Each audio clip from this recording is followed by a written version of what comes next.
Lur, selamat datang di Ngidul Ngalabum Film Cadola. Dulurku yang dirahmati oleh Allah Subhanahu wa taala. Siapa di sini yang dibangunin orang tua buat sholat subuh, wudu doang tapi lanjut tidur lagi? Nah, Parjo kan kamu ya, Parjo ya. Usahakan jangan sampai ketinggalan sholat lur, karena itu adalah tiang agama ya kan. Balik mana ambil aku Icang dengan quotes hari ini. Cinta sejati itu adanya di hati, bukan di IG story.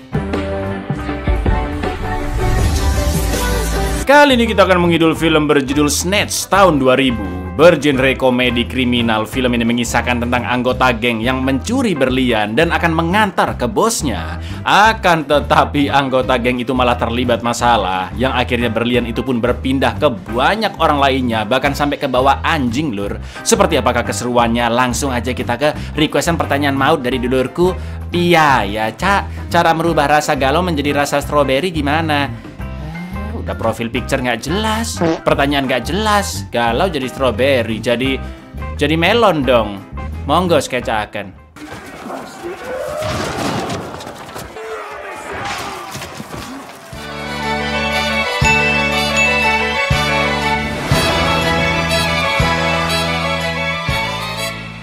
Film dimulai dengan seorang promotor tinju ilegal bernama Turkis dan sohibnya Tommy yang memiliki usaha mesin slot.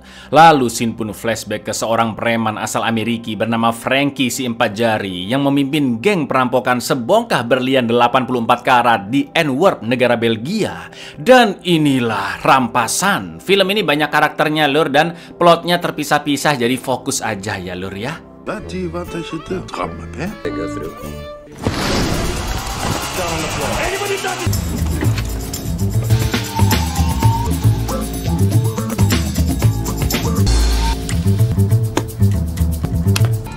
He can get you anything you. Salah satu rekanan Frankie dalam pencurian itu, yang kita panggil saja Paijo, menyuruh Frankie untuk menemui Boris di London jika membutuhkan senjata kualitas terbaik untuk menjalankan misinya yang lain di sana. Namun sebenarnya Paijo adalah saudara kandungnya Boris dan menyuruh Boris untuk merampas berlian tersebut dari Frankie, tapi jangan membunuhnya. Paijo juga menyarankan Boris agar menjebak Frankie di permainan judi karena dia hobi banget berjudi. Di lain sisi, setelah Frankie melapor ke atasannya Avi tentang misi perampokan berlian yang sukses, Avi pun menyuruh Frankie menemui sepupunya bernama Doug untuk menaksir harga berlian tersebut karena Doug sangat paham dengan berlian. Namun Avi juga mengingatkan Frankie agar menjauh dari tempat perjudian demi keamanan dirinya. Avi tidak menjelaskan apa maksudnya, tapi kita bisa berasumsi lur jika Avi sudah mengendus langkah preman lain yang berencana merebut berlian itu. Lalu ketika Frankie bertemu Boris, Frankie pun diberikan pistol bagus secara gratis, namun dengan syarat Frankie harus mendatangi pertandingan tinju ilegal dan harus menang taruhan di sana dengan mewakili nama Boris. For your information lor, pertandingan tinju ilegal ini diadakan oleh Turkis yang akan melawan jawara dari seorang bandar judi yaitu Bricktop. Sosok yang sangat keji dan memiliki banyak anak buah. Lalu karena Boris sudah memiliki banyak hutang dan bisa dibilang namanya sudah di blacklist, maka dari itulah Boris menyuruh Frankie agar dia tetap bisa mendapat untung dari judi tinju.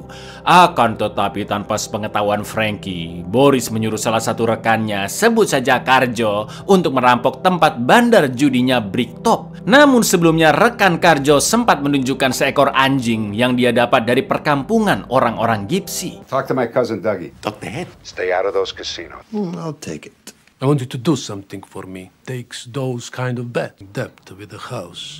If you place one down for me, we will call it quits. There is a fight in a couple of days. Unlicensed box, 50 grand for. I want you to hold up a bookies. Di lain tempat, Tommy diminta Turkis membeli mobil karavan baru untuk menjalankan usahanya. Tommy pun berangkat ke perkampungan orang Gypsy bersama petinju yang bekerja untuk Turkis yaitu George. Sesampainya di sana mereka pun bertemu dengan Mickey dan transaksi berjalan lancar. Bahkan Mickey juga memberikan seekor anjing kepada Tommy. Akan tetapi baru jalan beberapa meter, tiba-tiba as roda belakang karavan pun copot dan jelas Tommy minta uangnya balik ya kan. Namun Mickey menolak karena uang yang diserahkan Tommy sudah sesuai dengan kondisi karavannya. Dan kalau udah beli ya nggak boleh dibalikin lagi dong. Mereka pun bertengkar dan akhirnya menyelesaikan masalah itu dengan duel 1 lawan 1 antara Mickey melawan George si petinju. Lalu yang terjadi, Lur. Want the money? Hey, fuck you. I'll fight you for it. You and me.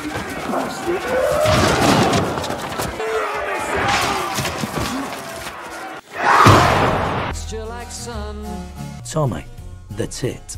He's praying. Ternyata Mickey adalah juara tinju orang-orang Gypsy. Dan saking jagonya, George pun langsung pingsan hanya dengan sekali hantem. Untungnya Tommy bisa pulang dengan aman dari orang-orang Gypsy. Tapi Turkish bingung mencari pengganti George karena pertandingan tinjunya tinggal 2 hari lagi. Dan akhirnya Turkish pun terpaksa mempekerjakan Mickey. Did you put Gorgeous George? It's before he had to fight the bomber. How are we going to explain this to Bricktop? That his fight isn't going to happen. Let's use the pie cake. Caravan! Top of the range, you know, like. It was us that wanted to... Hey!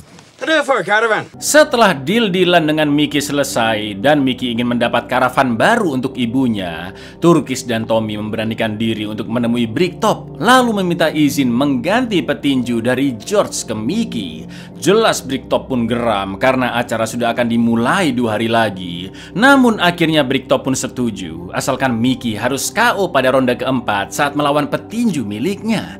Tentunya Bricktop si bandar mengatur seperti ini agar mendapat untung dari uang-uang para pejudi. Sebelum mereka berdua pulang, Bricktop juga mengultimatum bahwa kroco-kroconya tidak akan tinggal diam jika Turkish dan Tommy sampai membuat masalah lagi. We've lost Gorgeous George. He ain't a set of car keys, is he? You can't change fighters. You still got your fight? No. Man goes down in the 4th. I mean, now, don't you, Turkish?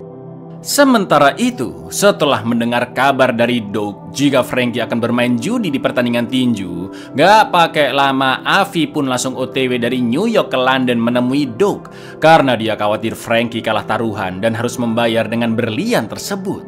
Apalagi dulu jari Frankie sampai dipotong, Lur, karena tidak bisa bayar kekalahannya. Dan sejak saat itulah dia dipanggil Frankie si 4 jari.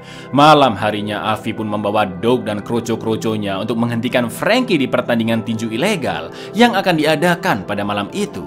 Di lain sisi, Karjo dan 2 rekannya yang salah satunya abang-abang endut bernama Tyrone sudah sampai di gedung bandarnya Bricktop dan sedang menunggu Frankie yang selalu membawa koper berliannya kemanapun dia pergi. Begitu melihat Frankie masuk, Karjo and the gang langsung nyerobot ke dalam gedung dan ternyata mereka salah orang dong, Lur. Mana taruhan sudah ditutup dan tidak ada uang sama sekali di sana. Situasi pun semakin kacau karena karyawan Bricktop langsung menyalakan sistem keamanan dan Karjo malah terjebak di sana bersama temannya. Tapi ternyata It's good for you, right? You give me everything you've got. And there can't be any money, can there? Buying that. Copper coins. 10 copper. You got 5 fingers. God!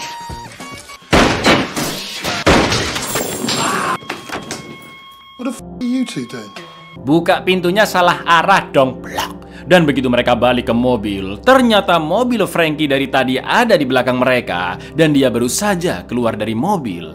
Gak pakai lama, kroconya Karjo pun langsung menyerang. Tapi ternyata koper yang dibawa Frankie terikat dengan tali ke jarinya. Pantas aja Frankie selalu membawa koper tersebut dan akhirnya Karjo pun terpaksa menculik se-Frankie-Frankie-nya sekalian ke dalam mobil. Itu artinya Frankie telah gagal menjalankan misi dari Boris untuk memenangkan taruhan karena pertandingan tinju sudah dimulai. Di lain sisi, Mickey memulai pertandingan tinjunya. Namun meski sudah diperingatkan oleh Turkish untuk kalah di ronde keempat, Mickey malah meng-KO musuhnya dengan sekali hantam, lur. You're going down in the fourth. Make sure he doesn't kill me before the fucking... Make it up to you, I promise. Oh, the pike has put me in it. Do you realise 40 grand down? I'll make it up to you.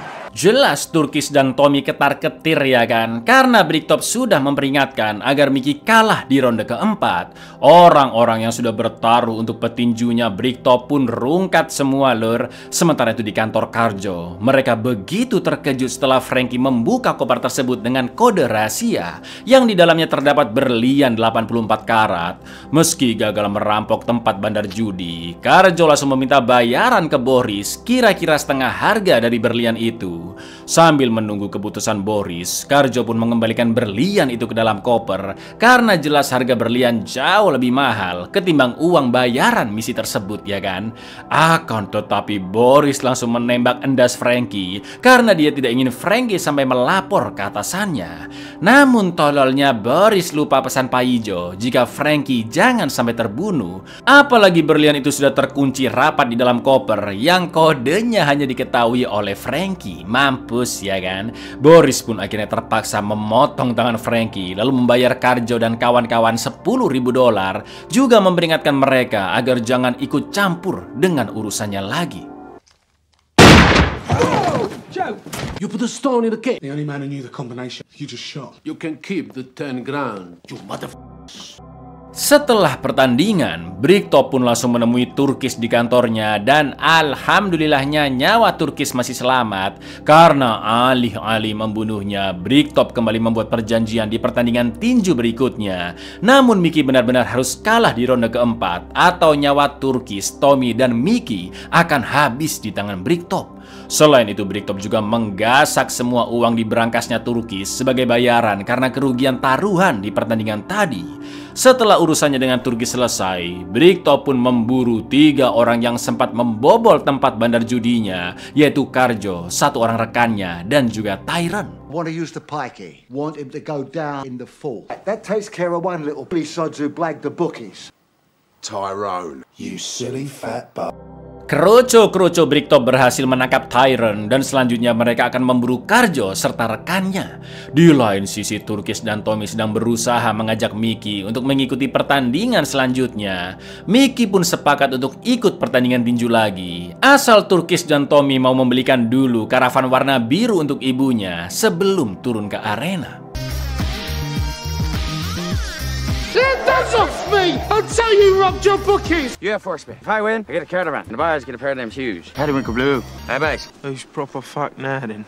Ketika Karjo DKK sedang membereskan mayat Frankie di kantornya, tiba-tiba datanglah Bricktop dan kroco-kroconya yang akan memutilisa mereka karena telah berusaha merampok tempat bandar judinya. Akan tetapi Karjo berjanji akan memberikan berlian 84 karat asalkan dia dan rekan-rekannya dibebaskan.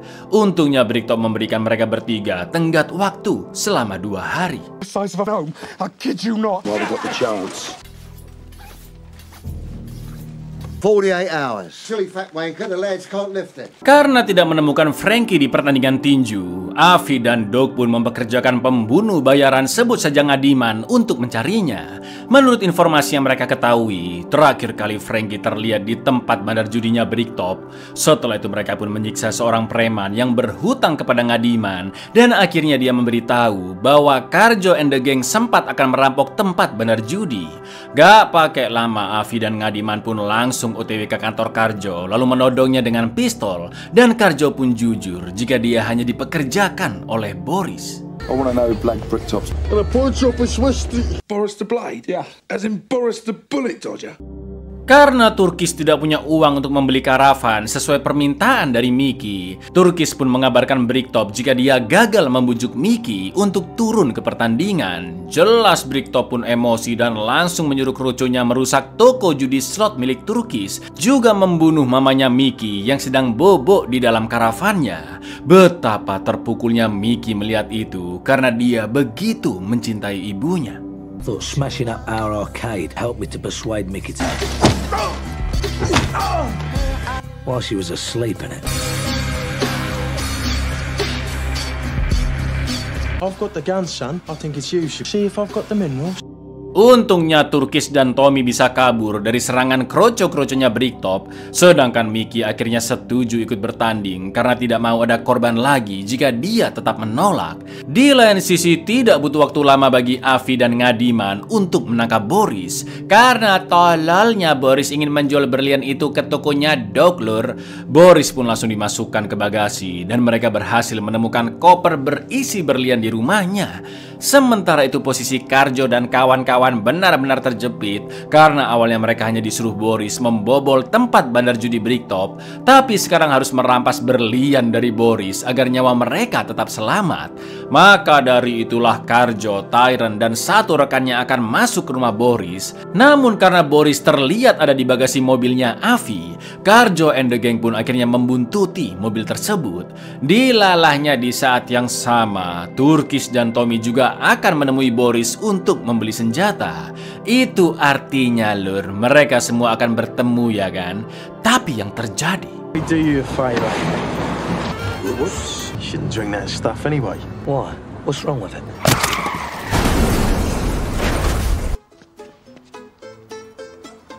Arsehole! You arsehole! sangat-sangat kocak. Kotak susu Turkish yang dilempar Tommy terkena ke mobil Ngadiman yang membuat mereka kecelakaan dan Boris berhasil keluar dari bagasi. Tololnya Boris tidak sengaja ditabrak mobil Karjo and the gang, namun ajaibnya Boris masih hidup lur dan balik jalan kaki ke rumahnya. Lalu sesampainya di rumah, Turkish dan Tommy yang melihat Boris compang-camping pun bingung apa yang sebenarnya terjadi dengannya. Stop, idiot. Stop. Setelah kecelakaan tadi, Ngadiman dan Avi melipir ke sebuah bar untuk menelpon rekanannya. Akan tetapi ketika Avi ke toilet, Karjo DKK langsung menodong Ngadiman. Namun Ngadiman sama sekali tidak terintimidasi karena dia tahu kedua pistol yang mereka bawa hanyalah replika saja. Sedangkan pistol milik Ngadiman adalah Desert Eagle yang sangat kuat dan asli. Karjo and the gang pun langsung mengurungkan niat mereka dan malah papasan dengan Avi yang baru keluar toilet sambil memegang koper berliannya. Di saat yang sama Boris juga datang dan menodongkan senapannya ke Avi untuk membalas perbuatannya, juga untuk mengambil koper itu kembali. Tapi yang terjadi, Pass me keys, or I shoot you. Now, fuck off. Abby, pull your socks up! Where's the case? Put the gun away. What's Boris doing here? Fuck you! Almost. Karjo dan temannya berhasil kabur membawa koper berlian tersebut. Boris mati ditembak Ngadiman, sedangkan Tyrant beruntung masih hidup. Namun saat Karjo akan OTW ke Bricktop untuk mengantarkan berliannya, Ngadiman dan Avi lebih dulu menemukan mereka, yang akhirnya rekan Karjo pun terpaksa menyerahkan berlian tersebut ke Avi. Akan tetapi berlian itu malah direbut oleh anjing peliharaan Karjo lur, sedangkan Ngadiman mati karena tidak sengaja tertembak Avi. Setelah itu Avi pun buru-buru balik ke New York karena tidak ingin terlibat kekacauan lagi, apalagi dia telah membunuh Ngadiman. Di lain sisi Karjo yakin jika si anjing pasti kabur ke perkampungan Gypsy. Fucking squeak! Man, you never heard a dog squeak before you... Tony? Setelah mengadakan pemakaman ibunya, Mickey pun kobam bersama teman-temannya untuk menghilangkan stres dan Turkish khawatir jika di pertandingan esok hari Mickey tidak bisa bertahan. Karena perjanjiannya Mickey harus terus bertanding sampai kalah di ronde keempat, ngerinya Bricktop sudah mengutus kroco-kroconya ke perkampungan Gypsy dan akan membunuh semua orang-orang di sana jika Mickey gagal menjalankan pertandingan sesuai perintah. Lalu yang terjadi,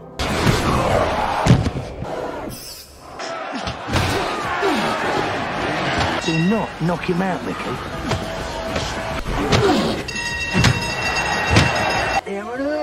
Do not knock him out. di awal pertarungan Mickey hampir meng-KO musuhnya, namun dia teringat dengan nyawa teman-temannya sekampung, yang akhirnya Mickey pun bertanding benar-benar tanpa perlawanan lur. Para penonton pun sempat ribut dan Turkish mengingatkan agar Mickey tetap berusaha melawan, namun juga terus bertahan hingga ronde keempat. Akan tetapi ketika Mickey semakin terluka parah, dia pun langsung meninju musuhnya. Dan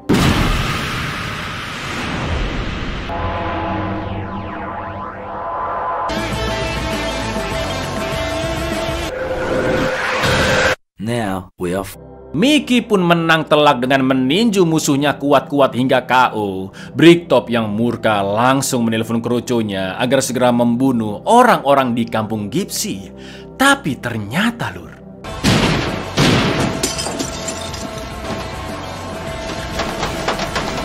Pete, talk to me. Louder than that. Goes down when it's supposed to. Ya, ternyata Mickey sengaja mengalahkan musuhnya karena dia sudah tahu teman-temannya membunuh kroco-kroco Bricktop di kampung Gypsy. Selain itu, teman-temannya Mickey juga menembak mati Bricktop dan timnya di sana setelah pertandingan selesai. Semua itu dilakukan karena Mickey ingin membalas kematian sang ibu. Turkis dan Tommy pun sangat terkejut sekaligus bersyukur lur karena nyawa mereka masih terselamatkan. Di keesokan harinya, orang-orang Gypsy sudah pindah tempat dari kampungnya untuk menghilangkan jejak dari insiden tersebut. Namun dilalahnya ketika sedang mengecek kampung Gypsy yang sudah ditinggalkan, Turkis dan Tommy papasan dengan polisi yang sedang menginvestigasi TKP. Untungnya mereka pun dilepaskan begitu saja karena tidak ada yang mencurigakan. Akan tetapi lucunya si anjing yang memakan berlian datang dan Tommy pun mengaku bahwa anjing itu peliharaannya, lalu segera dibawa pulang bersama Turkis. Ya, mereka berdua pun menang banyak karena di dalamnya ada berlian ya kan, meski Turkis dan Tommy belum menyadarinya. Lalu di perjalanan mereka sempat diperhatikan oleh Karjo yang sedang digeledah polisi karena berusaha menyembunyikan mayat Frankie dan Ngadiman di bagasi mobilnya. Setelah itu film pun berlanjut ke scene di awal film di mana Turkis dan Tommy sedang duduk bersebelahan. Si anjing sudah dibawa ke dokter hewan dan mereka menemukan berlian 84 karat itu yang langsung diserahkan kepada si ahli taksir yaitu Doug. Begitu diperiksa, Doug pun segera menghubungi Avi dan dia buru-buru OTW ke London untuk mengambil berlian tersebut. Ujung-ujungnya lur, setelah melewati beragam kisah dan konflik yang sangat di luar dugaan, berlian itu pun nyampe juga ke Avi ya kan.